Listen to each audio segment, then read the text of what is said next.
What's up, everybody? Welcome back to After the Snap. It is I, Tasha, and I am your host here. Now, I got a whole gaggle, just a whole flipping gaggle of new subscribers. So I just want to tell you a little bit about me and what I do over here before we get started. But mind you, pay attention to what's going across on this ticker down here.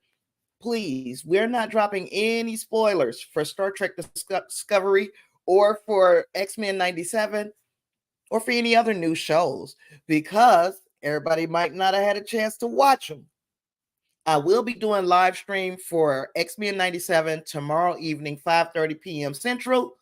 So hopefully you've all watched it by then. And then I'm also doing Star Trek Discovery's live stream on Saturday, 5:30 Central. So those are days that we can talk in a spoiler manner about those projects. We're not going to do that. But as for me, I'm Tasha. I am a blurred. I self-identify as a blurred. So you could call me a blurred. I don't get upset when people call me a nerd. I'm an old ass nerd. But I'm also outside of my nerdy stuff. So the sci-fi, fantasy, superhero, thrillers, psychological thrillers, suspense. That's my jam. I step outside of that because now I got two little grandkids and they got me watching cartoons and kid stuff. So sometimes I'll talk about that stuff, right? I'll talk about that. But for the most part, I'm just here for the conversations. So I damn near talk about everything. I have not quite put myself in a pigeonhole of what my content is going to be about, but you'll see an awful lot of Star Trek. You'll see an awful lot of Marvel. You'll see an awful lot of an awful lot of. But today we're just going to be talking about things that have occurred in the news. I got three big stories that we can discuss, but I'm going to jump this thing off with Martha, y'all. Martha. So, in case you don't know who Martha is, yes, there will be spoilers for Baby Reindeer. This is big spoilers simply because this lady that we see pictured here with Piers Morgan, and we're going to get to that. This lady that we see pictured here with Piers Morgan is saying that she is the real Martha. Now, many of us had already surmised who the real Martha was. This lady's name is Fiona Harvey. She is the I guess villain, anti-hero in Baby Reindeer. She would have been the person who was stalking Donnie and all of this. So Martha is that individual. This individual that we see here is supposed to be the real life Martha. And according to real life Martha, Baby Reindeer is just is full of crap. None of that stuff is true. We are not to believe anything that we saw in Baby Reindeer. And she is considering suing both Netflix and Richard Gadd, who is the producer, actor, victim of this stalker. So I'm like, okay, we heard his side of the story. And to jump things off with his side of the story, I got something wrong. Because at the beginning of Baby Reindeer, I thought it said, this is based on a true story. But it said, this is a true story. So when you say something is based on a true story, then you will know that I'm telling you little bitty, I might be embellishing a bit. You know, if I'm telling you something that's based on a true story, like based on a true story, I went outside and I fell down the steps, but then I dramatized how I fell down the steps. So that's one thing. What he said at the beginning of Baby Reindeer is this is a true story, which means that he's not embellishing much. He's not trying to get a dramatic effect. This is truly a true story. And Martha, her real name is Fiona. I'm sorry. Fiona said, oh, no, no, no, no, no. That'll never do. This is not a true story. None of it really is true. She says she didn't send him 40,000 emails. She didn't send him a bunch of voicemails. She didn't harass him on Twitter. She did not physically assault his transgender girlfriend. None of that stuff happened. And I'm wondering if if she is a reliable narrator, if Fiona Harvey, because we know Martha was full of shit in the show.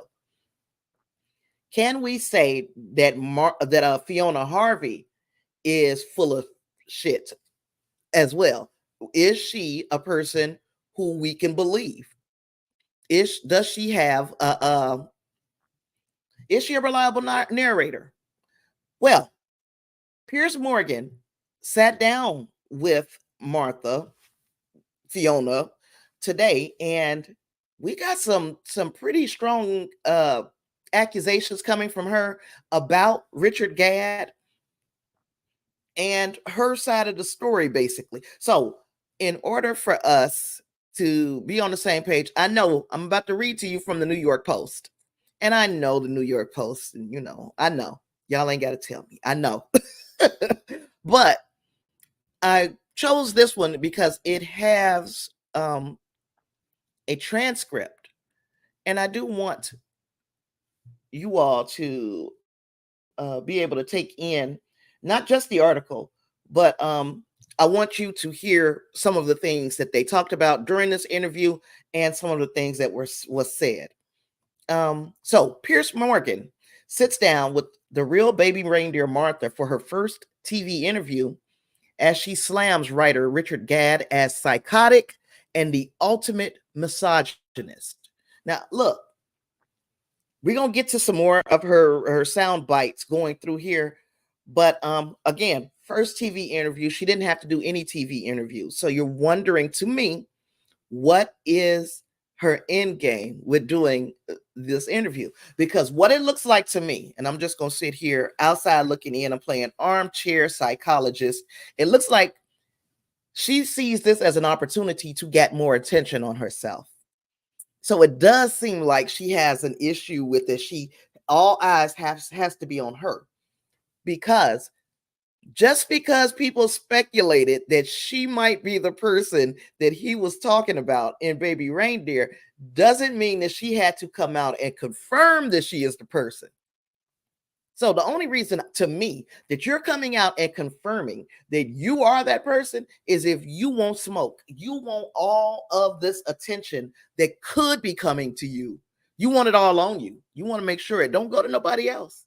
Because other guy, the director who people thought was who Richard Gadd was talking about in Baby Reindeer, the one who was accused of assault, the armchair sleuths, the freaking internet detectives found a guy who looked like the guy that's on the series, and they began a harassment campaign against this man, and it wasn't him.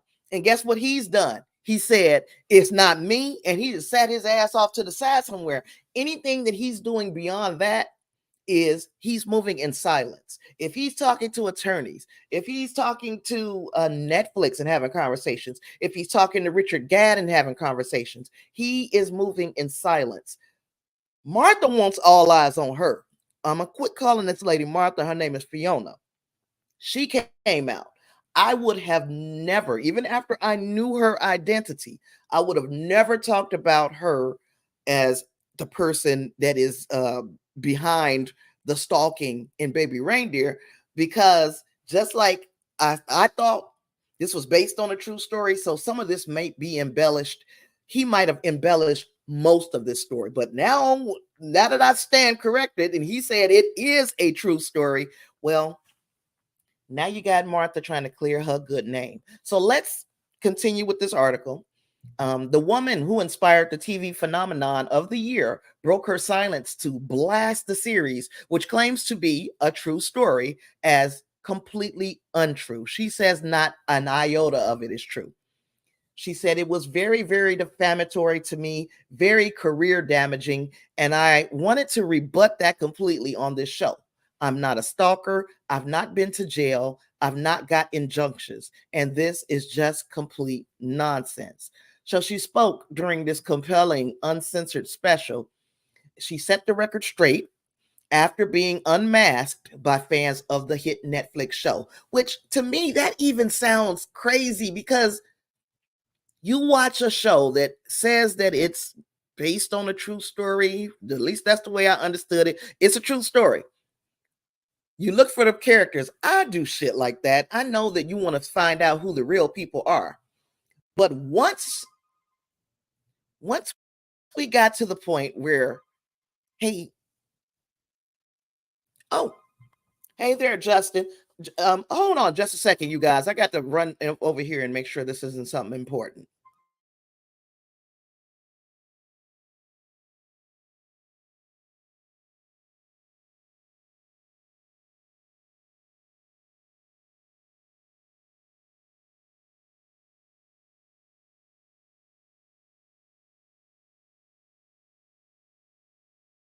So yeah, Justin, it seems like every day it's something else. Every single day.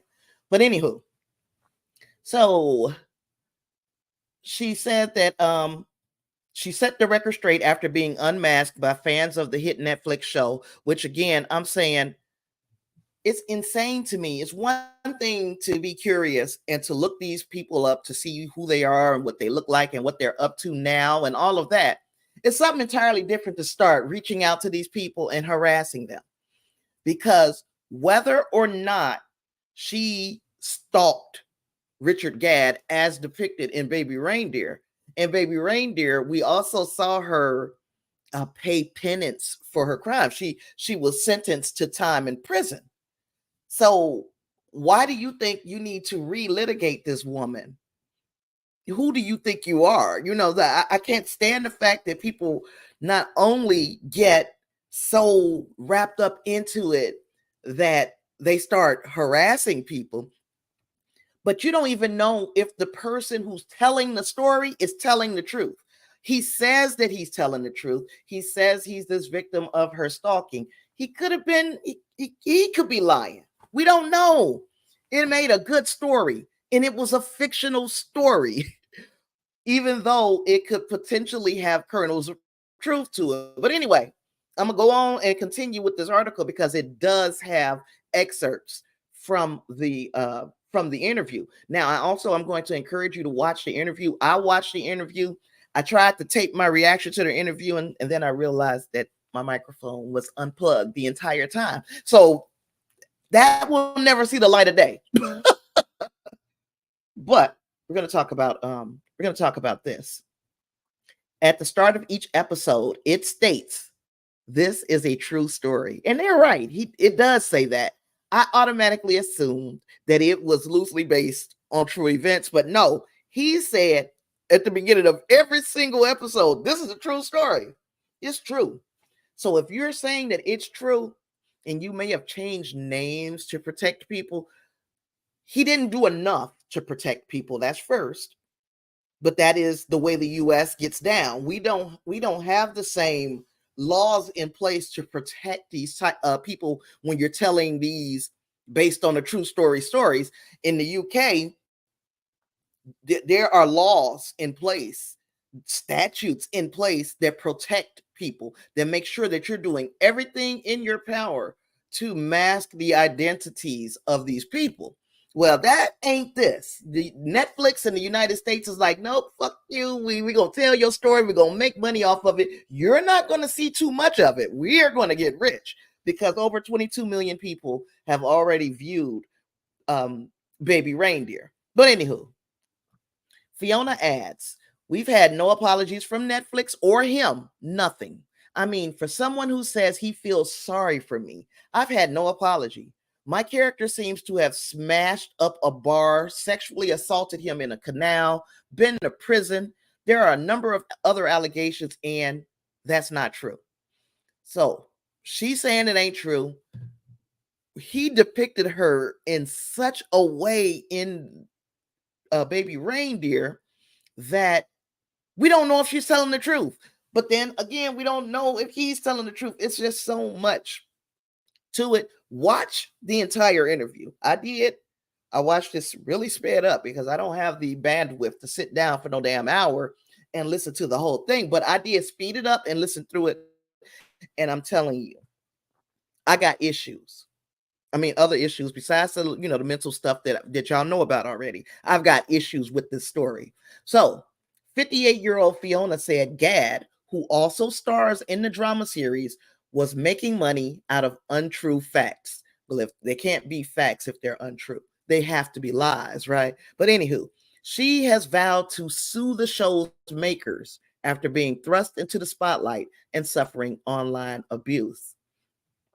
I'm wondering how much of a case would she have? And she swears that she was an attorney or that she went to law school. She never said, I'm an attorney. She said she went to law school. So she knows her ish as far as the law is concerned. So maybe she knows, maybe she really believes that she's got a case. Anywho, during the interview, Fiona Harvey denied ever being at his home. She she said she never contacted his parents. She never sent thousands of text and email messages. During the much anticipated hour-long show, she also admits owning 4 mobile phones and a string of different email addresses. The law graduate also claims to be in a 5-year relationship with a lawyer. And a little bitty teensy weensy tiny part of me, hey there, bougie Barbie. You're the one that got me to watch this. I appreciate you. Thank you for being here too. But yeah, she says she never went to his house. All this is a 5-year relationship. A lot of this shit, I'm sorry, I don't believe Martha on. However, can we believe Richard Gadd? Because after the release of Baby Reindeer and its success, mind you, because I wonder how things would have been if this were not a successful show. Would we be hearing from Fiona Harvey, also known as Martha? Would we have heard from Reese Lyons, uh, who auditioned for the part of Terry? Would we even have heard from them if this show wasn't the blockbuster phenomenon that it is?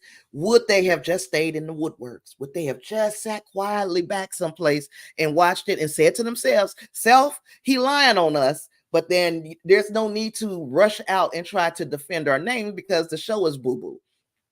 This show turned out to be good and everybody loved it and we're all talking about it, and now they're coming out. Other people who are conflating, or who are, I'm looking for the word, contradicting Richard Gadd's story. You did tell me it was going to be a ride, girl, and I watched that, and the first episode, I was like, who does this? Because in the first episode, he had an opportunity to stop it all. Again, it's I'm not trying to blame the victim as far as the series goes, but goddamn, you had an opportunity. You had opportunity after opportunity to walk away from the situation. And I guess I can understand how trauma could play a part in all of this, and that just because I think I would do things one way doesn't mean everybody else thinks about me like that. Don't think the same as me. We're not monolithic. All of us have different ways of dealing with a traumatic situation. And somebody wrote it in my comments. I read the comments and I internalize the comments. So don't say nothing bad to me in the comments, y'all. But so I internalized this because one person in the comments said to me about the fight or flight response. It's not fight or flight. Most of us, many of us, have fight or flight. We either gonna throw them things or we are taking off Sha'Carri Richardson on your ass. Okay, but there's also freeze. There are some people who just stand still in the face of danger. There are other people who fawn.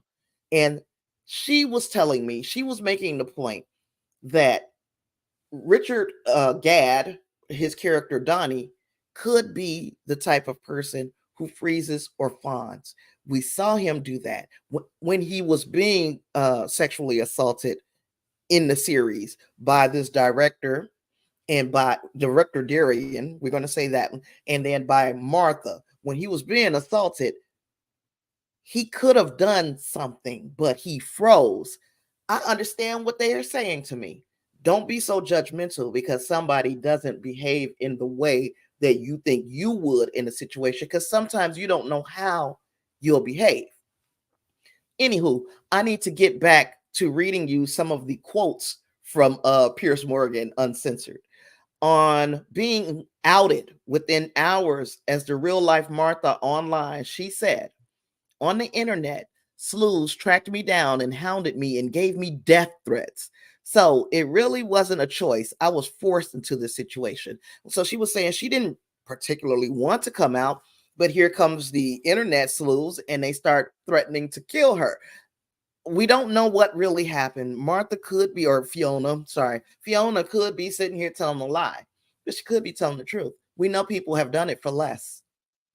I talked about, and I still haven't double checked to see if these things have been found to be connected. But you know, we've been hearing about the rap battles between Drake and Kendrick Lamar, and they always start off very entertaining. If y'all don't know, I've been around for a while. So I was around in the 90s when it was Biggie and Tupac, and we were all entertained. Oh, hit them up. Oh, we were entertained until the bullets started flying. Then we're like, two of our faves are completely gone. Two of our faves are gone simply because we uh we instigated in a war on words. And then we're seeing this happen again. Kendrick Lamar and Drake, they sparring it out with words. And then all of a sudden, Drake's security guard gets shot outside his home. His home was put on a satellite surveillance or satellite imagery by freaking Kendrick Lamar. So now we have to ask ourselves, you know, self, did one of these idiots listen to the Kendrick Lamar song, because Kendrick Lamar made some very strong and some inflammatory allegations against Drake, and I'm not going to repeat them here because I don't know if they're true. But this is what I'm saying. Fans don't know whether things are true, but they are going to bat for their fave, and it could potentially cost somebody their livelihood, or even worse, their life. Bougie Barbie said, right again, I'm scared of the direction this beef is going. Hopefully they've learned a lesson.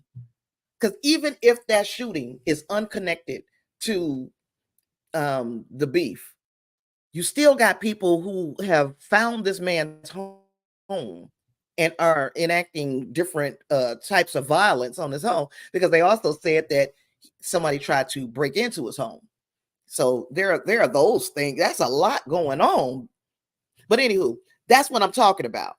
With these people who call themselves being super fans of Baby Reindeer, and then they start coming out and verbally attacking or attacking online, or even worse, attacking, threatening the life of Fiona Harvey because they think that's who he's talking about, because they never said a real name.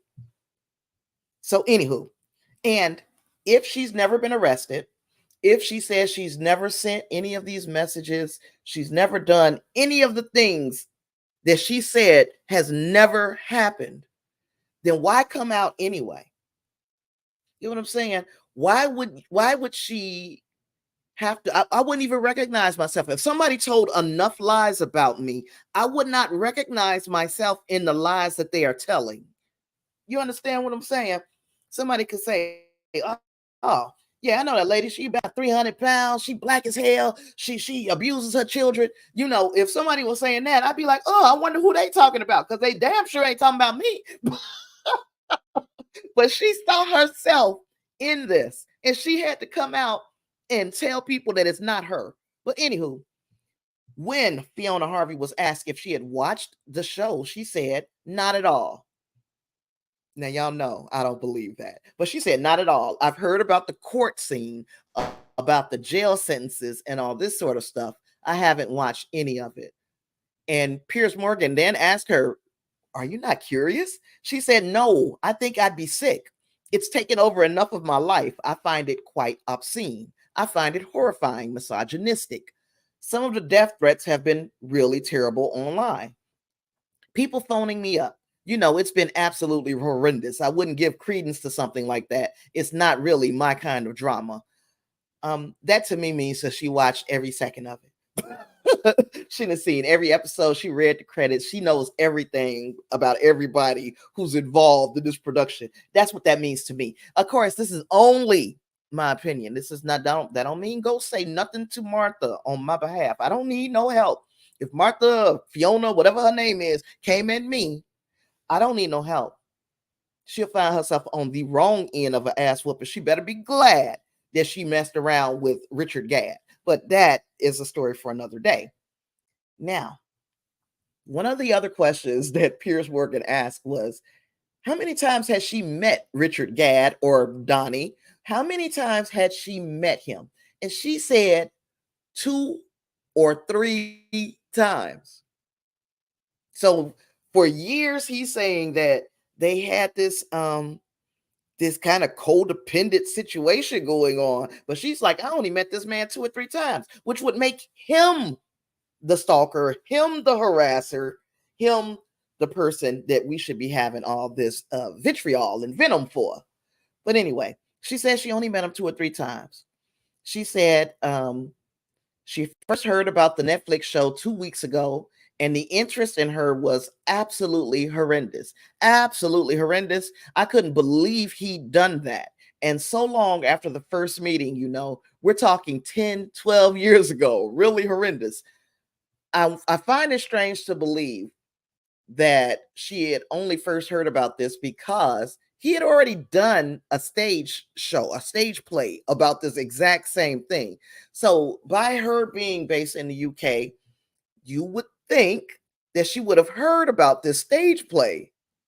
And they were having conversations about how good it was, and that is why it ended up being converted into a series because of how well the stage play did. But anywho, Fiona added, I just generally think he's got extreme psychiatric problems, and she is talking about Richard Gadd. She said it's a work of fiction. It's a work of hyperbole. As I've always said, and there are 2 true facts in that. His name is Richard Gadd, and he works as a jobbing barman on benefits in the Hawley Arms. And we met 2 or 3 times. I just can't believe that she's saying that she's only met this man 2 or 3 times, and he's saying that they got enough material for him to write a 6-episode series about 7 episodes. Remind me in the comments. I can't remember. However many episodes it was, you can't get that out of 2 or 3 meetings. That would take a whole lot more. So Piers asked if it was true that Gadd had offered her a free cup of tea after she walked into the pub where he was working, and she replied, no, that's not correct. He didn't offer me a cup of tea. I was in for a meal with a drink of lemonade, and I was very, very hungry. I'm diabetic, so very hungry. So that's true. She did stop in. Thank you. She did stop in Holly Arms. She did get a meal and a drink, but she's saying she had the money to get these things, and he's in the show. It portrayed him as buying the shit for her, giving her a drink on the house. The next thing was, did you talk to him? So Piers asks Fiona, did she talk to him? And Fiona says, oh, he interrupted a conversation. He said, oh, you're Scottish, because he heard her accent, and basically commandeered the conversation. She said she was talking to somebody else. It's pretty rich. He interrupted. So he seemed to be obsessed with her from that moment onwards. Those are not my words. Thank you. Thank you, Justin and Bougie. But yeah, they're saying that he started up the conversation with her by interrupting her conversation with someone else, which to me also would make it sound like he is the stalker. He is the person who had this interest in Martha, and he was making sure that she noticed him, because that's why I've always come to the conclusion that if I'm holding a conversation with somebody and somebody else butts in and they see that I was clearly talking to this person. They want to be seen in that moment. So that's what she's basically saying, that Richard Gadd wanted to be seen in that moment. So he talked over her in the conversation she was having with somebody else. Okay, so Piers asked Fiona on whether she said he looked like a baby reindeer toy she had as a child. She added, I had a toy reindeer and he'd shaved his head. That bit is true. And there were reindeers in the shops because it was Christmas time or something. It was a joke. So I have inadvertently pinned the name of the show. So she's like, we was just bullshitting and I just made a joke. Even though I did have a baby reindeer, which means that he would have to know that you had a baby reindeer to call this baby reindeer. Because if you were just making jokes about the shops and it being Christmas time, then it probably wouldn't have been baby reindeer. It would have just been reindeer. I don't know. On whether okay, so we got that part. She also confirmed that the banter in the pub had been common, like talking about hanging curtains. So hanging curtains was a thing. They used to talk slick to each other like that in the bar. And it seemed like that even in the series. It seemed like everybody was just talking slick and making slick ass jokes, and that she took it seriously. Well, she's saying she didn't take it seriously. We were all talking shit. She said this was a Holly Arms joke about curtains and a lot of sexual innuendo. So she's saying that between her and everybody that hung out at Holly Arms, there was a lot of innuendo, and I can see that.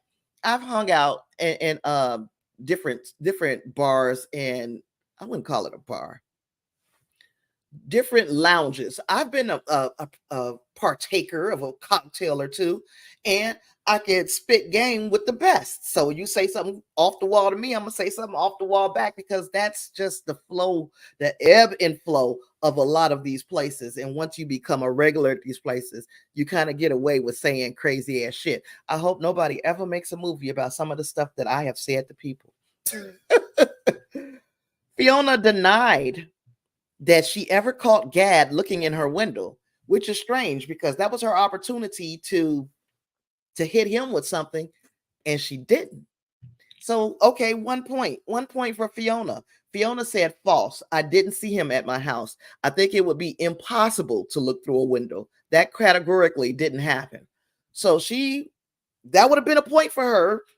It's still a point for her because now she's saying it didn't happen at all. He didn't look in my window. That was just something that he embellished for the series.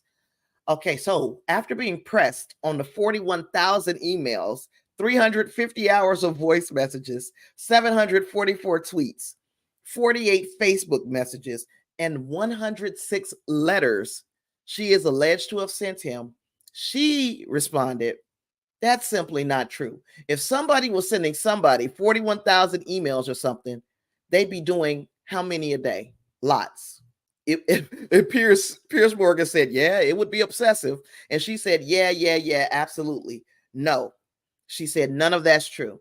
I don't think I sent him anything. I think that's a lie. She said, I don't think I sent him anything. No, I think there may have been a couple of emails exchanged, but that was it. Just jokey banter emails. We know that there was some tweets. We know that there was some Facebook, because that's how people found her, right? So people found her because she did tweet at him. She did put Facebook messages out tagging him in it. We know that. So this right here, we can take that point right back from Fiona because we know she lying. That's how people found her in the first place, because they were looking for her messages and to figure out who it was, and it was real easy to find out. She did send them messages. I don't know if she sent 41,000. I don't know if she sent 744 tweets. We know she sent some. I don't know if it was 48 Facebook messages. She sent some. So she told a half truth here. She says she don't think she sent him anything.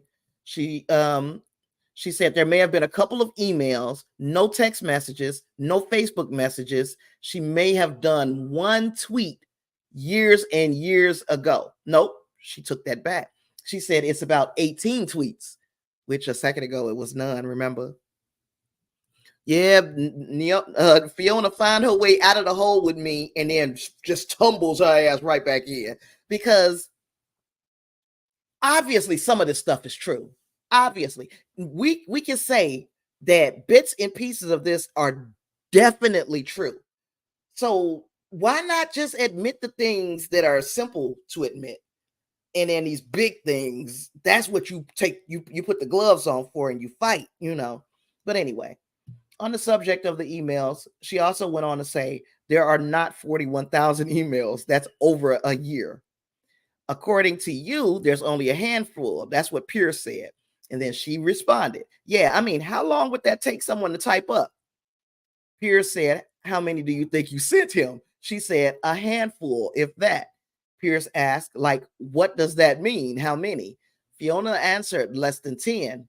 Piers said, 10 emails? She said, not 41,000. Well, I mean, 41,000 and 10, there's a huge difference. And Piers Morgan made sure to point that out. He said, there's a massive disparity between the two things. And she said, I agree. She's saying 10.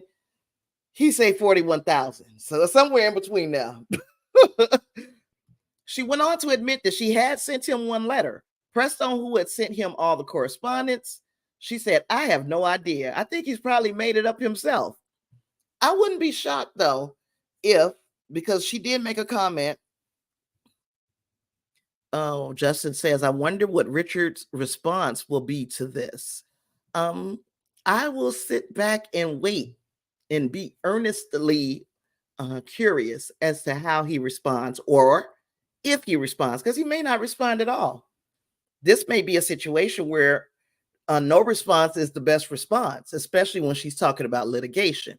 To me, you do your talking through your attorneys at that point. If she's really serious about a lawsuit and she's really serious about taking them to court over this series that never mentioned Fiona Harvey.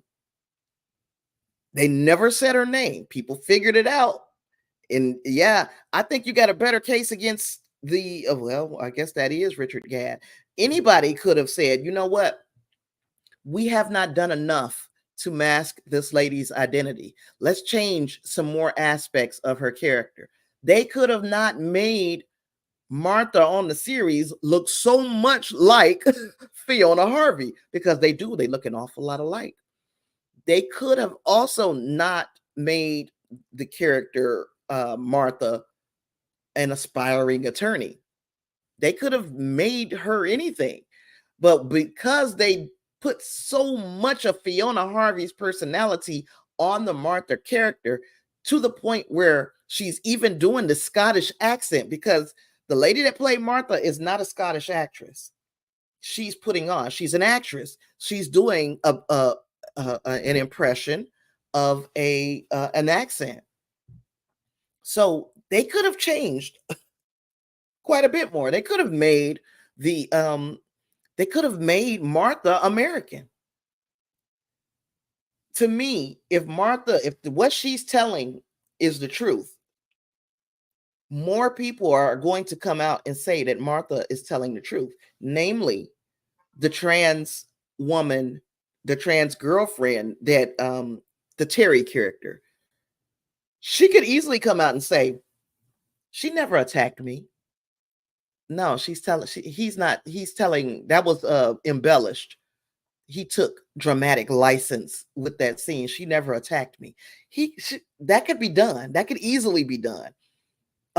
Other people could come out and be like, oh no, we were all just jokey playing. Why is nobody supporting Fiona's side of the story? If so many people at Holly Arms were hanging out together and having these innuendo-filled conversations, why is nobody coming to her defense? Because you would think that would be like one of the first things that would happen. At least I think I would. If somebody were lying on Bougie Barbie in my chat, if somebody were lying on her and I had a little kernel of evidence that what they were doing was lying, I would come out and say it. It would be great for my YouTube channel. But besides that, it would be the truth. It would keep her from unnecessary suffering. Well, nobody so far Nobody has come out and said anything in defense of Martha. In fact, there have been people who have come out, namely the barrister that she was accused of stalking and harassing the child. That to me is like that's the most credible witness in all of this. And she said, "Yeah, that bitch is batshit nuts. She was chasing me down, and she was harassing and blah blah blah." No, she never did a day in prison, I don't think, but she still did this thing. So yeah, there's just something that I just think. Bougie Barbie is agreeing with me. She said, "I doubt he'll respond publicly, probably through a publicist." I think that if the correct answer to this will be, we have no comment. You can speak to our attorneys. All comments will be made through my attorney. Period. I'm not saying anything because anything that I say can be twisted and turned and made into some crazy version of the truth. You know how we got alternative facts now. It can be made into some kind of crazy version of the truth, even though everybody can tell. I mean, I can't say everybody. Everybody ain't right up here. But if I said something publicly, like fuck you, if I said fuck you to somebody, and then this person says she sexually harassed me, and a lot of people start to believe that, I'm like, because you twisted me telling you to go fuck yourself with me wanting to do it, and I don't want to do it, I promise you. Asexual. Bougie Barbie said, but she herself said they don't resemble that much. She sank her own ship. She could say they don't look alike, but we can see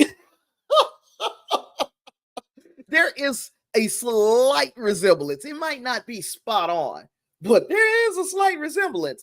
And that was the problem that many folks had with the internet sleuths looking for that director Darian, because the actor who played Darian looks like a producer, director, or whatever. And everybody went and attacked that man. And he's like, it was not me. He ain't said nothing else. Because I bet you he filing that lawsuit. I bet you he getting that lawsuit ready. But in the mean and in between, they could have done more to protect that man as well. They did not have to hire an actor who looks like somebody that works in TV, in British television. That's, to me, that was irresponsible. Justice said this is going to get messy. He may go legal. He may go legal also. All I know is this: his name has not been associated with anything illegal. It has been associated with some things that are inappropriate, questionable, and so we have one example of him doing something that is questionable, which kind of hurts his credibility a little bit, at least to me. If what was said about him in other stories, and I did a video about it with the trans actress Reese Lyons. I forgot what the name of it was. The Shifting Perception of Richard Gadd, I believe it was. Go watch that video if you want to know more about that story. Yes, I am shamelessly plugging my own videos because I'm trying to grow. And you guys are going to help. Thanks. Oh, you're welcome, Bougie Barbie. Of course. We got to hang out together. We got to stick together. Can't let nobody be out there talking bad about you. Bougie says, but they look just alike. She can say whatever she wants. Yes. I'm like, and once I found out that Richard Gadd didn't have final say with casting, but he did have a say in casting, sweetie, I'm like, you did this on purpose, darling. You picked these people on purpose. Now, I don't know what his real girlfriend, Keely, who for all intents and purposes, she could come out and be like, nah, none of that happened. But she might have just been an embellishment. Was he really living with his ex-girlfriend's mother? Who knows? But I'm going to get back to some more of the things that she said in the interview, because I think it's important. Uh, I think it's important that we talk about some more of these points on whether Fiona ever heckled Gad at a comedy show. She said, I think I went to one. It was a long, long time.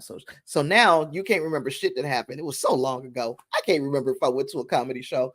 Look, I have a friend. I went to one wedding. He's a DJ. I went to one wedding he did 10, 15 years ago. I can remember that. And the reason why is because this was my friend and I went there to support him. If she went to this comedy show to support him, you're going to remember because you guys were friends. So Piers said, you never shouted out or anything at the comedy show? She said, why would I do that? No. No, I don't generally go to comedy shows. That doesn't mean that you didn't go to this one and heckle him. So Piers asked, you never heckled him? She said, no. On whether she ever attacked one of the comedian's girlfriends during a jealous rage, she said, no, I don't think he had a girlfriend. I think he's, say, homosexual. But no, I've never been to his house or attacked any girlfriend or anything like that. He's bisexual. He's already made it very clear that he's bisexual. And so what is she trying to say? That if he were homosexual, he didn't have a girlfriend, did you attack anybody that he used to date? Because maybe she's one of those people who's like, oh, that woman was trans. She's not a real woman. If she feels like that, and in her mind, she didn't attack no girlfriend.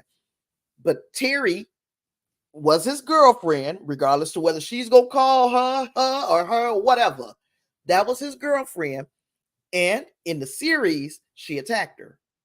Now, whether that happened in real life is up in the air. But I think Terry had her stuff together so much that if that lady would have put her hands on Terry, I think Terry, being the person that she is that we met in the series, she would have went to the police herself. She's not going to sit around and wait for Richard to do it for her. She would have gone to the police herself if that woman would have put her hands on her. Now, she could stand in front of me and talk shit all she wants, and maybe that's what happened.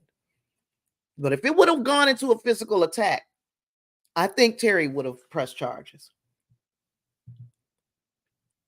Justin said, if his story is true, if his story on this is true, he may fear what happened to him is starting all over again in a way. Sorry, Tasha, may not be explaining it well. I get what you're saying. That now that this door is open, he's told his story, the baby reindeer story. This thing happened to him. We're saying now we're going with this is 100% a true story, and this is what happened to him. They just allowed, or we just allowed Fiona to get her foot back in the door, because now she's heckling him, she's stalking him, she's harassing him from a distance. She still got his attention because she's saying it in very public places, but she's doing it from a distance. Now, the ideal thing to do would have been to leave that hornet's nest alone, because she was quiet, obviously, or apparently she had been quiet for some time. Now we've kicked the freaking hornet's nest, and now she's right back to where she can affect his life. If she were truly a stalker, she is back in the position of power where she could stalk him, and it would be not a lot that he could do about it, because obviously she doesn't care. She's going to keep speaking to media outlets, and they're going to keep talking to her because it's a big story. So she's going to keep on harassing this man, and now he's the person that opened the door for it again. If I got you right, Justin. Asked about the scenes showing Martha sitting for hours at a bus stop and whether she ever did that, she replied, no, I don't know where he lived. No, absolutely no. This is a fictional character. Hyperbole, exaggeration. This is a fiction. It's based on his imagination. And she also denied ever contacting his parents. Bougie Barbie says, my thoughts, he may fear her coming back, or he may have wanted her to come back. Feel me? Because I mean, life more exciting with Martha in it. Yeah, I get what you're saying. This was a way again.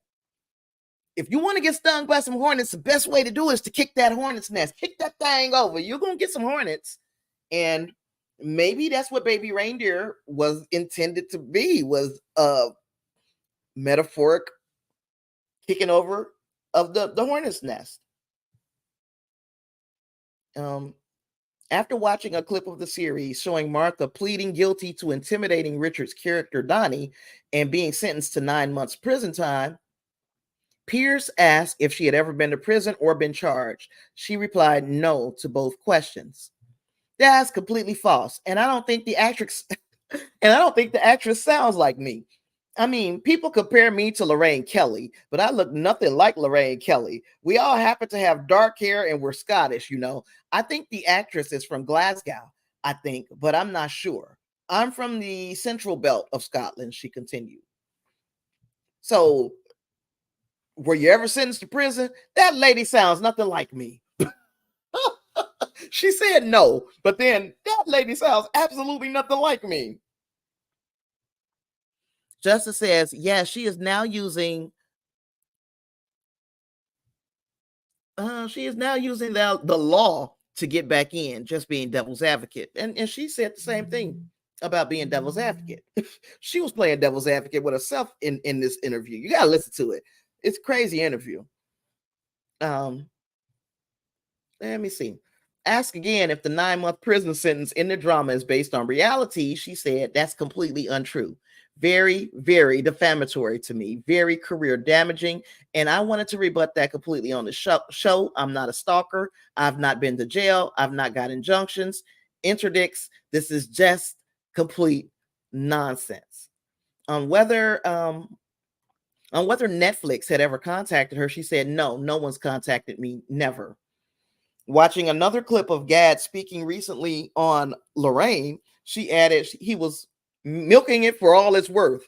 Well, I mean, she says he's milking it for all it's worth, but I'm pretty darn sure she's milking it for all it's worth too. It sure looks that way to me, because if I'm going to file a lawsuit, I'm filing a lawsuit and I don't have to talk about it. I'm going to be about it. She's doing a lot of talking.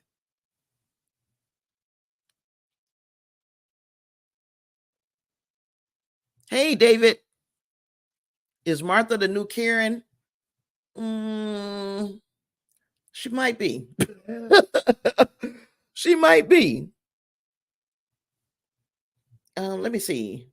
Asked what she feels now about the comedian. She said, I think he's psychotic. And I think that anyone going along, being in that play and doing this to somebody, I find the behavior outrageous. On whether she believes the comedian felt sorry for her, she replied, no, I never got that impression at all. I got the impression that he was all out for himself, wanted to sort of control that bar. Very, very inarticulate, very full of himself. I should never have gone in that bar. So that was her thoughts. But I'm like, very, very inarticulate. Here we got a man who just, maybe not by himself, but he single-handedly wrote, or he at least with help, wrote a 6-7 episode series about his relationship with you, Martha, Fiona, whatever we calling you nowadays. You saying he inarticulate, full of himself. The only way I could call him full of himself is if everything that we saw in Baby Reindeer was just a complete lie, was like the very opposite of what he truly is. Because he seemed like a person who was so unsure of himself in that series. But that doesn't necessarily mean that that's who he is in real life. That may be who he sees himself as. himself, but in actuality, other people see him as he's trying to be the center of attention. I don't know. Um, let's see. Piers Morgan added, Richard Gadd said he didn't see you as a villain, but as someone who is unwell and needs help. Fiona responded, yeah, well, maybe he should look a bit closer to home to himself as someone who needs help. Yes, I think he always was, whether there was alleged rape or whether that rape was real or conceived in his mind, I think that would make him more unwell. And BT Dubs, I'm not one of the people who just sit around and try to say stupid. I think we're adults, and I say that the people who are supposed to watch my content should be adults. Even though I talk about some things that I talk about X-Men 97, I talk about a little lighthearted stuff, but I'm talking about it from the lens of an adult. So as an adult, I use words like sexual assault. I use words like rape. I use words like killed. I use words like suicide. I use those words, and I think that we are old enough to handle those words. I don't care what YouTube does on this front. We got to talk like grown-ups. If we walk around saying stuff like unalived and that, it's not changing the sentiment behind what it is. We're just using some different words for it. So I know that I'm using words that other creators will shy away from. I don't care about all that. I'm going to use these words. And if I start making my entire livelihood off of YouTube, I might rethink what I just said to y'all. But for right now, we're going to be grown up. David said it's a big risk for him to throw a narrative out that's not true. I mean, he said it was a true story. That's the part that's messing it up. Because when I see true story, I know unless you've got a photographic memory, you had to make some of this shit up. There is no way you remember every single thing that happened day by day by day by day. There's no way you remember these things. So some of it is made up anyway. Even if I'm telling you how my day was at work, I'm leaving out details and I'm adding other details just to make you laugh or whatever. It's in storytelling that we make things up. She didn't have to come out and say, I'm who he was talking about. She didn't have to do that. She did that. Now, people were coming and putting two and two together and getting eight and coming to her and attacking her online. I don't know about the death threats and all of that, but I do believe that she caught some stray bullets online, So by now she's really put a target on herself by coming out and saying more.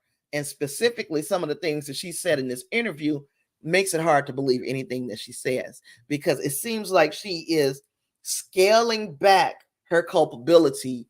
If she has any, she's making it much less than what it was, because I truly believe that both of them are culpable in some ways. But as far as being a villain, it was her, the way it was portrayed in Baby Reindeer. It could be totally different the way that it played out in real life, but we don't have the real life story. All that we have to go on is what Richard says and what Fiona says. And Fiona already done told a couple of lies in this interview. And I'm pretty sure that now that the interview is out and now that people have talked about this a little bit more, there's gonna be some more people who come out and be like, oh, she's a big liar. I got a feeling we're going to hear some more about Fiona, but we'll probably also hear more about Richard. This is a position that I'm pretty sure he don't want to be in, but we're going to hear more about both of them as the days continue to move on. We're going to hear about more. David says more likely Martha is milking the attention as per her usual MO. If we believe exactly what Richard Gadd says in Baby Reindeer, and to be quite honest, I don't have no reason to not believe him, but I don't have any reason to fully believe him either. I'm taking this series, and we're going to talk about this series as if it really happened the way that he said it happened. Now, taking the series and it happening the way that it said it happened, then yes, Martha, Fiona, whatever her name is, she is doing, and she's going by the Martha playbook. This would be exactly what that character would do if she found herself in this situation. Justice says there is a lot what she says makes me question his side, but then there are things that she said makes me question her. The truth is there somewhere. This makes me sad for all involved. So yeah, the truth is usually right up the middle somewhere. It's never it's always his side of the story, her side of the story, and right up the middle was the truth. And it would just take somebody else to corroborate what parts of their stories are true. Because I doubt that Richard Gadd just came out and lied completely about this situation. Do I think he may have exaggerated some things for effect? Yes. It's just a matter of what parts were fabricated for theatrical effect and what parts are really 100% what happened. I believe something happened to him. And I don't really believe a lot of what what Fiona says, because she is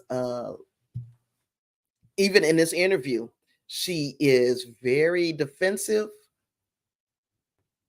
and she has told a couple of lies. He said, I mean, for somebody who says he feels sorry for me, I've had no apology. And I have this Martha character who seems to have smashed up a bar, sexually assaulted him in a canal, been to prison. There are a number of other allegations, and that's not true. Okay, so she later explained she had supported him online, urging people to watch his earlier comedy show, saying, we were trying to encourage him. I didn't think he was a complete psychopath who was going to attack me in this way. On her childhood, she said she had a standard Scottish upbringing, the Scottish countryside, and has or upbringing in the Scottish countryside, and has a sister, and her mother is still alive. Her parents divorced when she was 9, and she hasn't spoken to her mom about the drama. That may seem strange, but I don't want to worry her, she said. I kind of believe that. I kind of believe that that's, that she wouldn't tell her mother because she doesn't want her mother to be worried. Fiona is a great name, better than Martha. Well, yeah, but what difference does it make when when either one of them are like wicked witches? Yeah. Where are we at? Asked about previous inappropriate behavior when working for a legal firm in Scotland. She says she had been headhunted due to her employment law credentials. She said no order or hearing was made against her in the aftermath. So she did say that, yeah, maybe I was accused of some inappropriate behavior, but they came looking for me. They came to where I was working and they needed me. They came after me, which doesn't matter if you got there and acted inappropriately. Who cares whether they ask you that, if I invite somebody over here and then they just start peeing in the corners of my house, I got to tell them to go, whether or not I invited them or not is beyond the point. Speaking about her love life, Fiona said she was in a 5-year relationship with a lawyer. She said, I don't want to drag him in. He thinks this is horrendous. All of my lawyer friends do. All of my professional friends do. Other people do. People are being really sympathetic. People I don't know are saying things like, are you getting hounded in the street? People are being really, really nice. Anyone who does know about this. And I'm like, okay, were people being nice or are people threatening to kill you? Which one is it? You can't have it both ways. Some people are being really, really nice, but you got a 5-year relationship with a lawyer. She doesn't want to drag him in. And then she goes on talk about how many friends she got and how many professionals that she knows and all of this stuff. Again, she's trying to elevate herself. Martha, Fiona, whatever she is she don't strike me as being very, very trustworthy. Pushed again on whether she left voicemails or sent strings of messages, she said the only explanation for the voice messages must be that she had been taped in the pub while speaking. So Piers Morgan asks if he has 350 voice messages and it's you. She says it doesn't mean the drama is true. Then Piers asks, but is it possible he's got 350 voice messages? Fiona adds, I doubt that very much. I just don't think so. Piers says, you doubt it? Like, do you doubt it or do you know that he doesn't have 350 voice messages? Is this black or white? It's one or the other. Either you sent him a whole gang of voice messages or you didn't. She said she doesn't think that it's possible that he has those 350 voice messages. She said, yeah, I doubt it. I mean, unless he was taping me. He could have been taping me in the Harley Arms, though. I've not contacted him. So she's saying he could have been taping me the whole time we sat and had conversations in the bar. He could have been taping her and saving those messages in order to use them for something like this. That's insane. However, we saw Martha do that exact thing in Baby Reindeer. She just taped every conversation they ever had, and then she was able to use that as evidence that he had been harassing her, right? I mean, that happened in the show. If she's saying maybe he was taping me, either that's normal behavior. People tape people to her. That's what people do, which is not some shit that I would do. I don't tape conversations with people unless there's a reason for taping it, right? So it doesn't sound plausible for anybody else, but to her and Richard, it seems like that's normal because he portrayed it in his show, and she said maybe he taped me for a show she didn't watch. She's saying maybe he taped me. But anywho, she's like, she said, I've never phoned this guy. I don't have his number. The only explanation for having a voicemail from me would be from taping me in the Harley Arms. That's the only place we've ever met. She says she's never seen him anywhere else. I'm missing a. Oh, Justice said, because the subject matter is a tough one. There is a lot of pain and suffering in it. Yeah, and I don't like talking in circles. We grown. If you're grown, if you're not grown, you don't need to be here. She could have stayed silent, denied it was herself, and gone on with whatever life she has now. She could have, but instead, Justice said this story was kind of his therapy for what happened to him and to heal. But then it starts to get, I agree with that sometimes to tell your story is the thing that kind of pulls the scab off. You know, when you're dealing with a trauma, you get your story out. But then when that lady Reese Lyons came out with her story, I'm like, okay, did him getting his story out mean, okay, I've healed from a lot of my trauma. That means I can just go out here and start hurting other people. So I believe that people are there are nuances to all of our behaviors. None of us are fully a saint. None of us are fully a sinner. All of us have little shades of gray about our personality. Some of our shades of gray are darker than the others, right? But we all have that. So nobody is saying that Richard Gadd has to be perfect if he was a victim. Nobody is saying that Martha has to be perfect if she herself now is being victimized. But there are certain little parts of your story that need to check out, and you need to be a better person towards other people. You can't, just because you have been through trauma, have escaped or risen above your trauma, that doesn't mean that you get to traumatize other people. And that is what is being said about Richard Gadd, in a way, allegedly. Let me make sure I say that word. That's one thing I will do. I'm gonna throw that alleged in there. Dave said, think what it took for him to say he was raped. That's very hard to talk about, and now it's a part of his identity. Why would he do that had it not been true? People do that. And again, people gonna get mad at me for some of the shit that I say, but I'm a woman who's been here for a long time. Or 50 years to me is a long time. I've been here for a long time, and I know people lie. People will say certain things, some things, for the attention of it. That don't mean he's lying. He could very well have been sexually assaulted, but just because a person says they were sexually assaulted does not mean that they were.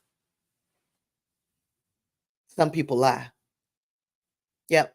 So for the people who think, oh, we got to stand with victims, I stand with victims. I don't stand with liars. So we have to wait until a story has matriculated and been fleshed out before we start forming opinions. We should not immediately jump on the bandwagon just because somebody says something. Now all of a sudden it's got to be true. I can sit here and tell y'all 150 different lies. Y'all wouldn't know. I'm not going to do that, by the way, unless you want me to. If you ask me to do a stream where I just sit here and do nothing but lie to you, I'll try to do it. Justice said he hurts for everyone. Yep. Bougie Barbie says, I feel like it will be too easy to prove or disprove this woman's story. Somebody should be coming out and saying, hey, blase, blase, blah. This part is true. This part isn't. Somebody should be doing that by now, but we haven't seen it happen yet, which makes me feel like more of the story is true than she's willing to admit.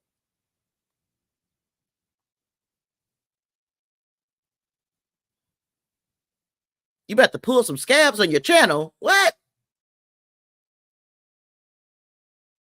Thank you, Bougie. Yes, girl, they do. People will people will lie. People will lie. And it's sad because people lie about big, huge things. Think about this. And I know I'm about to get in trouble. I don't care about getting in trouble, y'all. I'd be in trouble. Sometimes I don't care. I'm not going to be in trouble because most people are going to feel like I do, but there's going to be that handful of people that's going to come for me if they hear this. And that is, look at O.J. Simpson. As far as I know, he was acquitted of murder, right? Double murder, right? That doesn't mean that he was innocent. It means he was acquitted. Whatever the hell happened that night, he took to the grave with him. Now, how you can do that, how you can lie, if he was lying, allegedly, with all the words, if O.J. Simpson did that shit, he took it to the grave with him. How do you sit in people's face and lie about something as big as murder? Take it to the grave with you. Michael Jackson. Who else? There's a lot of them. I ain't gonna just point out a few. What I'm saying is, look at the people. People take that stuff to the grave with them. They don't. All people are not as honest as me and you, maybe. Because I couldn't lie to nobody about no ish like that. and then don't tell nobody, like, it would eat me up. If I was gonna die, my son would know where all the bodies was buried. I had to tell him before I went, look, what you do with this information is up to you, son. But I'm about to tell you where all the bodies is buried. You got no book. Shoot.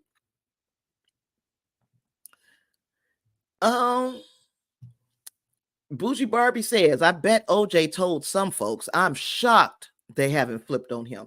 Look, you know that to be present at his bedside, family members and friends had to sign a non-disclosure agreement.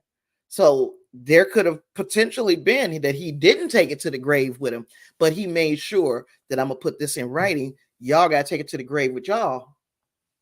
I mean, I don't know. We don't know what the non-disclosure agreement discussed or what it was about or anything. But the fact that at my deathbed there is a non-disclosure agreement being signed, you can't talk about what we talk about in this room as I'm dying.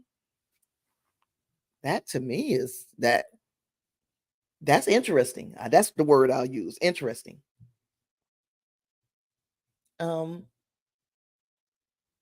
So where are the 350 voicemails? We were there, right? So she said he could have been taping her. Piers said, but if he's got 350 voicemails, these are on his phone. She said, it doesn't matter whether they're on the phone, tablet, or wherever. I've not contacted him.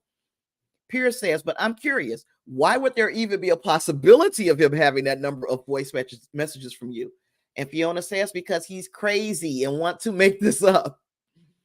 I mean, I've not phoned the guy. I don't have his number. The only explanation would be from him taping me in Holly Arms. I mean, my point is, though, even if that were true, I didn't lunge at him across the bar. I didn't do a sexually assault. I didn't sexual assault him in a canal. I didn't go to jail. Piers later added, no, but if they say that you sent 41,000 emails and 350 voicemails, Fiona says, they are completely wrong. They are wrong. And Piers goes back and says, so they're lying? She says, yes, they're lying. Okay. Yeah. In effect, he's lying and they are lying. And in order for a dramatization to be true, it's got to be the only defense is veritas. I'm telling the truth, or the whole drama needs to be true. They have billed it as a true story. So has he. And it's not. It's blatantly not. Even if the email thing was true, the rest is not. On what messages she had for Richard Gadd, if he was watching, she said, leave me alone, please. Get a life, get a proper job. I am horrified at what you've done. On whether she would be taking legal action following the series, she replied, absolutely, against both him and Netflix. Admitting she wrote him one letter, Fiona said, yeah, I'm sorry, I haven't sent that guy 106 letters. On whether she still had the same email address, she said, I had 6 at one point. Which is, why the hell would you tell that lie? Why would you, or that truth? If you got 6 email addresses, why are you telling that truth? Why does anybody need to know? Anyway, Piers said, why? Fiona said, because I like to keep people on different phones and different emails. Piers said, 6 different names. Fiona says, maybe 4. I think it's 4 to 6. 4 to 6. So if you got 6 different emails, do they have different names? She's saying they have 4 to 6 names. It's real easy. I got a lot of emails. They all got different names. The reason why? Because I use them for different things. I got Sinister Silhouettes. I got After the Snap. I got Tasha Zanab because that's my name. I got a lot of emails. And then I got the ones that I use to just sign up for some free trials on shit so I can cancel it. I got those emails too. I can tell you my email addresses pretty much. Anyway, so she said 4 to 6. It's just easier. So you have some for your utilities, some for close friends, whatever. Piers says 6 is a lot. She said, I don't think it is. She said, you don't know many people because I know people with 4 to 6 different email addresses. Piers says, was it 4 or 6? She said, I don't remember, probably 6. Look, okay, we ain't got that much left. We don't have that much left. And when I finish this, I'm gonna hang up. I had some other stuff I would have talked about, but we're just going to talk about this. She reveals she also has 4 different phones. Yeah, I got 2 phones. I got 2 phones. One for the plug and one for the. I got 2 phones, right? She said she got 4 different phones. 2 broke. These were very, very old. One was brand new and broke, and it's still to be returned to the shop. I like keeping people on separate phones as well. And maybe that makes me a maniac or a stalker or something. But if you've got somebody on about your electricity bill or somebody on about some work or something, it's nice to keep it separate, you know. So I didn't do that in Scotland, didn't have to, but the volume of calls down here. Grilled on whether the writer was ever her friend, she said, no, no. Staff asked me that as well. No, I don't think so. Adding the pair had shared Scottish banter in the pub. On whether she was ever in love with him, she responded, Piers, is that a serious question? No, I gave him the brush off. He asked me to sleep with him with a big green spot in his face one day. I said, no, I'm sorry, I'm not interested. He asked me to sleep with him. He said, would I like my curtains fixed? And I laughed and he said, that's a euphemism. You want me to come home with you? And I said, I got a boyfriend. I gave him the brush off big time. I think you know, subtly so. But the bottom line is, no, I don't fancy little boys without jobs. That sounds awful. That sounds really, really callous. But you know, did she say that she thought that he was a homosexual? But early on, he asked if she would sleep with him. So to me, we got another point we got to take from you, from Martha. We got points. You ain't got no points. Every time you got a point, something else happened where I had to pull it back, and then there's another damn point, right? You lost a point, you gain a point, you lose a point. Let's see. Fiona, this is the last little bits, y'all. Fiona then asked Piers how much she thinks Gad has made out of the Netflix show. He says it could be several millions. I think he's done bloody well out of defaming me. He's making money out of untrue facts. He's been the ultimate misogynist. I don't understand how misogyny comes into this whole thing.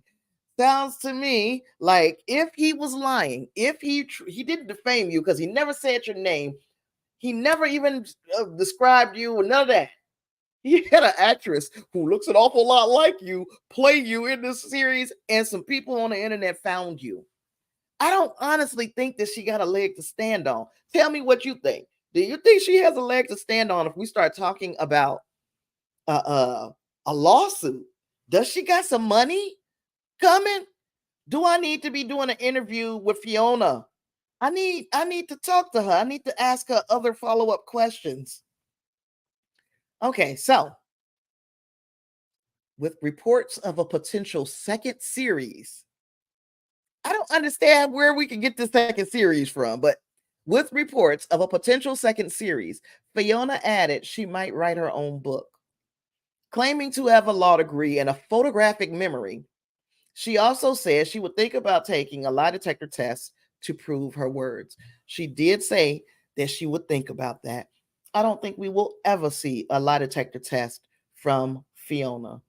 That's just me saying I think it's in her best interest. If she's telling any parts of the truth and she thinks that she wants to pursue this in court, it's in her best interest to just shut up right now.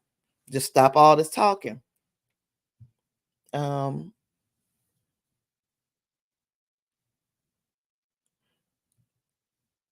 Bougie Barbie. Oh, you talking about the non-disclosure agreement? Yeah, that's kind of wonky, ain't it?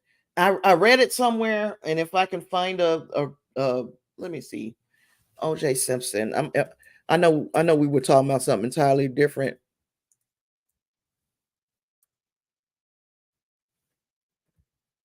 But I like to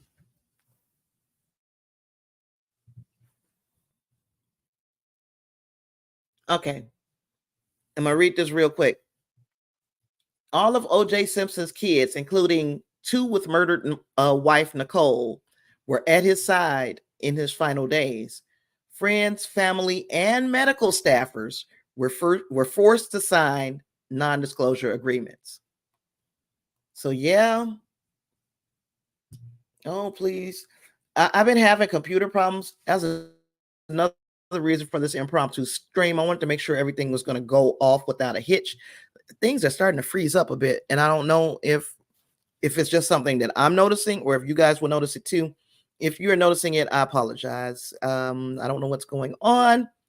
I'm going to have to get a new computer or something. And y'all know that I don't work.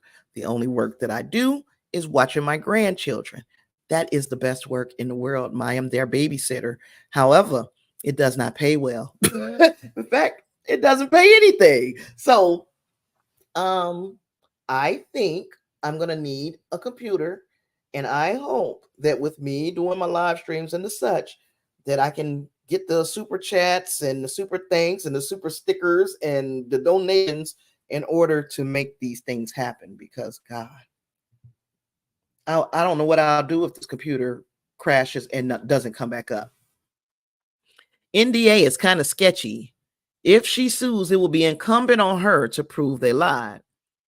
She did. She did. I don't know which one she did. I don't. I think I read this too late for me to remember. It's a whole what is it? A whole 4 minutes ago that you posted that. I don't remember what we were talking about. Photographic memory.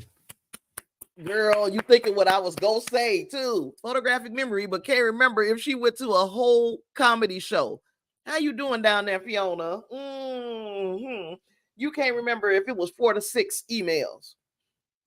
And as a matter of fact, you say, oh, it might have been 10 tweets or Facebook messages, not 48. You should be able to tell us, bam, bam, bam, bam, because you got this photographic memory. This is the type of stuff I'm talking about. She likes attention. She's bringing attention on herself, and it's bad attention because anybody who spends in just a moment with the words that she says can pick shit apart just the way we've been doing today. Yeah. Now she's saying he came on to her, but I think he's homosexual. Girl, which is it? Now, you somebody you think he's homosexual. No, he's bisexual. Because why would he be coming on to you if he were homosexual? He would probably just want to be your friend, girl. You out here trying to make it sound like this man, she's doing everything in her power to shit on his name. And that to me is um she didn't need to do that. She just don't need to do that. Let me see. But yeah, so these non-disclosure agreements were signed by the family and all of them, and yeah, that's effed up. Even the medical people had to sign them non-disclosure. I didn't know that he had took it to there, but yeah.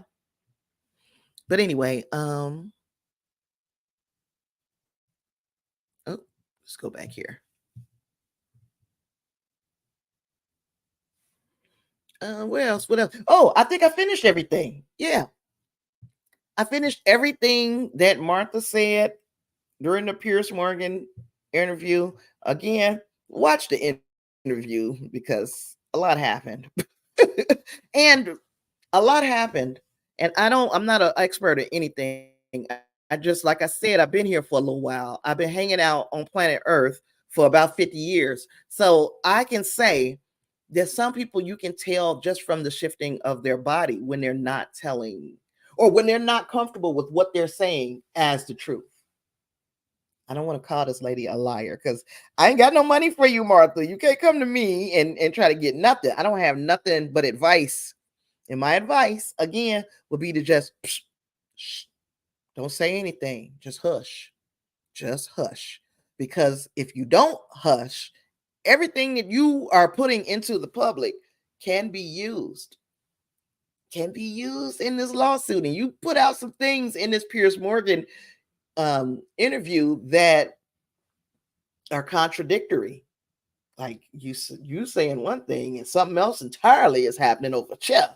So I wish that she well, I don't wish anything. If this does end up going to court, number one, I am going to be very interested in how it turns out. I don't know what the laws are. Do they televise these types of things in the UK or whatever? But if that's not the case, if they don't televise, I'm pretty sure that if it ends up in litigation, we're going to get details, and I will be unless I get a life, like some other ish has to happen that would be way bigger than this. to make me say, okay, her going to court is not big story. It's going to be a big story to me. Thank you, Bougie Barbie, for being here. David, as always, guy, thank you. Justin, thank you for your support. There are some other people here who didn't add to the conversation, and that's okay. Just make sure you are hitting the like button. If you've not yet done so, please subscribe to my channel so you will be among the first to know when I go live or when I post a video. And if you have any video ideas or anything like that you'd like to share, you can go to snapaftermoviestv@gmail.com. I think I might even have a banner with my so that you guys can if you want to reach out, and I don't think I got one. Ain't that some ish? I be thinking I have stuff and I don't be having it. That's my Cash App though. If somebody wants to bless me with dinner. Yeah, I know. I mean, don't look at me. I look hungry. Look at me. I look hungry. So I Cash App, super thanks. Anybody want to, just 15, 20 bucks for some McDonald's. Wendy's? Arby's? How many people eat Arby's? Like, do you eat Arby's or do you have to really, really have nothing else to eat before you choose Arby's?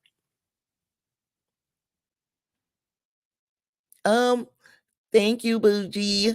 Thank you, David. David says he doesn't think it'll go to court. Thinks she'll write a book. I think she'll write a book. And I think the shit is going to get turned into a series. How about that? I think not only will she write a book, but it will be made a series.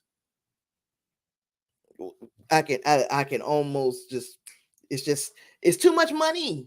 Now I don't know if Netflix is gonna make the series. Netflix might decide, that's a bit rich for us. It would be a conflict of interest if we told her story. But to me, I think it will be made into a book, a movie. Ooh, girl. Yes, baby. You're going to need Drake's ghostwriter. You are going to need Drake's ghostwriter, darling. Shoot. Oh, gosh. Culver's. Culver's is good. I don't think for those people who don't know, I told you I was going to tell y'all a little bit something about myself, and then I'm going to get off of here because some of y'all know, but others don't. I'm agoraphobic. So I've been living in this apartment for 2 years, going on 3 years, because when my daddy passed away. So I've been in this apartment for almost 3 years. I don't know what's around me because I don't leave the apartment. So when you see me sitting here looking all cute, I leave the apartment pretty much to go to the doctor. I might, because I love superheroes and superhero movies, I might take a whole bunch of my freaking happy pills. I might take enough of those so that I can take my ass and go to the movies. And then I won't go back out the house for another 5 or 6 months. And it doesn't bother me, so don't feel sorry for me. It is social anxiety. I go out and I'll have panic attacks and I'll pass out and I'll do all kinds of old traumatic, what was me? And people think that it's me just looking for attention. Nobody stays in the house for 3 to 5 years because they want attention. If I want attention, you leave the house. That's how you get attention. You don't sit in the effing house. So again, I got the 2 grandbabies, Ashton and Amira. You guys know them as our executive producers. Ashton will be 2 in August. Amira will be 1 in September. So yeah, they did that whole thing back to back, like back to back, back to back. So they did that to give me something to do. They said we're not gonna give her 1 baby to watch. We're gonna give her 2. So there we are. I'm watching 2 babies. But anyway, I've kept you guys long enough. It has been fun. Make sure you're subscribed. Make sure you've liked this. Share this with somebody that you think would be interested in what we're talking about as well. Share the channel and all this. I am pushing towards 2,000 subscribers. We are currently at just a little over 1,800, and I'd like to see it be done by the end of the month. I'd like to be the 2000. I think we can do it, but I'm gonna need y'all help. Bougie says, finding it less and less worth the effort to leave my comfort too. I feel you. It's just not. And even when I get pretty and get cute, I'm like, ooh, I'm gonna have to do a live stream because ain't nobody gonna see me, baby. I don't go outside. Only people gonna see me is them babies, and before you know it, it's gonna be spit up and carrying on all over my clothes. Anyway, I love y'all. I miss y'all, and I'll talk to you soon. See you in the next one. Peace.